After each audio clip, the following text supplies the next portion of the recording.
বিপিএলের মধ্যেই হঠাৎ আলোচনায় চ্যাম্পিয়ন্স ট্রফিতে কেমন হবে বাংলাদেশ দল সেই আলোচনা নয়, বরং সেই দলে সাকিব তামিম খেলবে কিনা সেটা নিয়ে আলোচনা। বিপিএলের খেলা চলছে, সিলেট পর্বের খেলা, এবং ফরচুন বরিশালের হয়ে বিপিএল খেলার জন্য তামিম ইকবাল এখন রয়েছেন সিলেটে। তামিম ইকবাল চ্যাম্পিয়ন্স ট্রফিতে খেলবেন কিনা এই নিয়ে আলোচনার জন্য গাজী আশরাফ হোসেন লিপু ঢাকা থেকে সিলেটে এসেছেন এবং প্রায় 2 ঘন্টারও বেশি সময় তামিমের সঙ্গে বৈঠক করেছেন। বৈঠকে আসলে সিদ্ধান্ত কী হয়েছে, তামিম কি চ্যাম্পিয়ন্স ট্রফিতে খেলছেন, সেই উত্তর দেওয়ার মতো সময় এখনও আসেনি। আরও 3-4 দিন অপেক্ষা করতে হবে, যেহেতু 12 তারিখের মধ্যে দল দিতে হবে এবং 11 তারিখের মধ্যেই হয়তোবা এই ব্যাপারে হ্যাঁ বা না যে কোনো একটা সিদ্ধান্ত জানা যেতে পারে।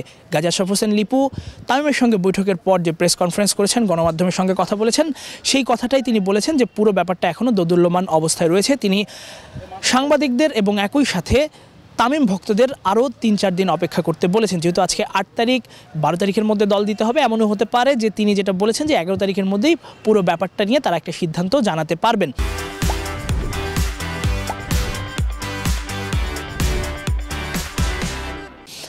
এখন প্রশ্ন হলো যে এই যে সময়, সেটা কে চেয়েছেন, তামিম ইকবাল নাকি বোর্ড? এ নিয়েও প্রশ্ন করা হয়েছিল গাজী আশরাফ হোসেন লিপুকে। তিনি বলেছেন যে দুই পক্ষই আসলে সময়টা চাইছে। তামিম ইকবালও এমনও হতে পারে যে তামিম ইকবালের পক্ষ থেকে আসলে এই সময়টা নেওয়া হয়েছে, এবং তিনি বারবার তামিম ইকবালের পরিবারের কথা বলছিলেন। যেহেতু এখন পরিবার থেকে দূরে আছেন তামিম, 1.5 বছর ধরে তিনি আন্তর্জাতিক ক্রিকেটে নেই, এনসিএল খেলেছেন, এখন বিপিএল খেলছেন, এবং দুটোর সাথে ইন্টারন্যাশনাল ক্রিকেটের অনেক বড় তফাৎ রয়েছে। যে কারণে গাজী আশরাফ হোসেন লিপু বারবার করে একটা কথা বলেছেন যে তামিমের পরিবার দূরে আছে, তিনি এখন সিলেটে আছেন একা দলের সঙ্গে, ফরচুন বরিশালের সঙ্গে। তিনি পরিবারের সঙ্গে কথা বলবেন, যেহেতু এই ডিসিশনটা জানানোর রয়েছে তার, এ কারণেই সময়টা তাকে দেয়া হচ্ছে। একই সাথে আবার এই প্রশ্নটা করা হচ্ছে যে এই সময়টা আসলে বোর্ড চেয়েছে কিনা।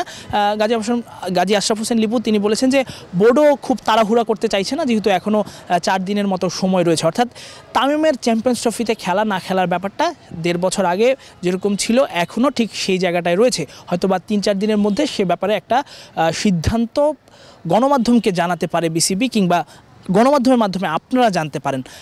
সেই সাথে শেষ যে প্রশ্নটা করা হয়েছিল সেটা হচ্ছে যে সিদ্ধান্তটা আসলে প্রি ডিসাইডেড কিনা, সেটা তামিমের মুখ থেকে জানার জন্যই কি বোর্ড আসলে সময় দিচ্ছে কিনা, সেই প্রশ্নটাও আসলে কৌশলী উত্তর দিয়েছেন গাজী আশরাফ হোসেন লিপু।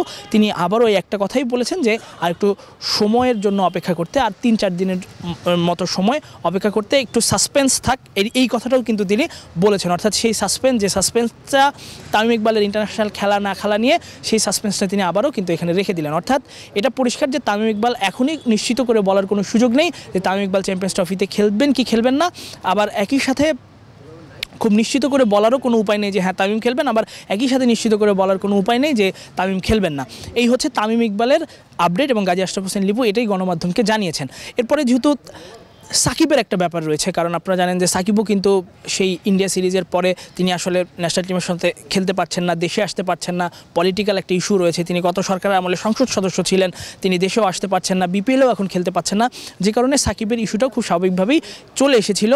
কেননা কিছু কিছু গণমাধ্যমে এরকম এসেছিল যে প্রাথমিক যে স্কোয়াড, 19 জনের স্কোয়াড, সেখানে সাকিব তামিমের নাম রয়েছে, যে কারণে সেই আলোচনাটাই গাজী আশরাফ হোসেন লিপুকে সাকিবের ব্যাপারেও প্রশ্ন করা হয়েছিল, এবং তিনি বলেছেন যে সাকিব যেহেতু তার বোলিং অ্যাকশন নিষিদ্ধ হয়েছে, আপনারা জানেন যে ইংল্যান্ডে কাউন্টি খেলতে গিয়ে তার বোলিং অ্যাকশন প্রশ্নবিদ্ধ হয়, এরপরে তিনি যে পরীক্ষা দেন সেখানে তাকে নিষিদ্ধ করা হয়।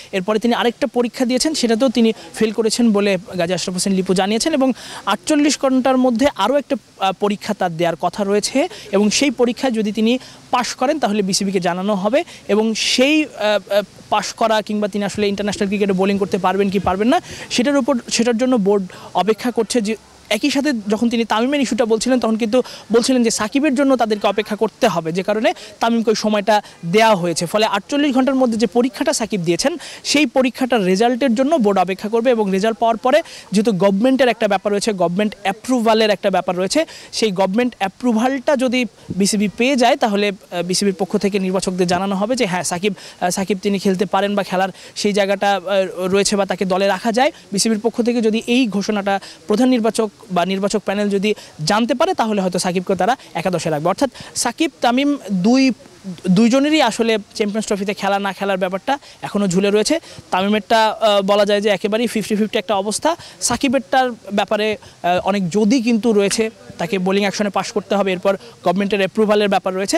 তবে অফ দ্য রেকর্ডে গাজী আশরাফ হোসেন লিপু যে কথাটা বলেছেন যে তারা এমনভাবে একটা স্কোয়াড রেডি করে রাখছেন, সাকিব তামিমকে নিয়েও একটা স্কোয়াড রেডি করছেন, আবার সাকিব তামিম যদি শেষ পর্যন্ত খেলতে না পারে সেরকম একটা স্কোয়াড তারা রেডি করে রেখেছেন, অনেকটা এরকম যে ফিল ইন দ্য ব্ল্যাঙ্কসের মতো। যদি সাকিব না থাকে সেই জায়গায় একটা রিপ্লেসমেন্ট, যদি তামিম না খেলেন বা তার সিদ্ধান্তটা যদি না আসে তাহলে সেখানেও একটা ফিল ইন দ্য ব্ল্যাঙ্কসের মতো একটা ব্যাপার হয়তো বা ঘটবে।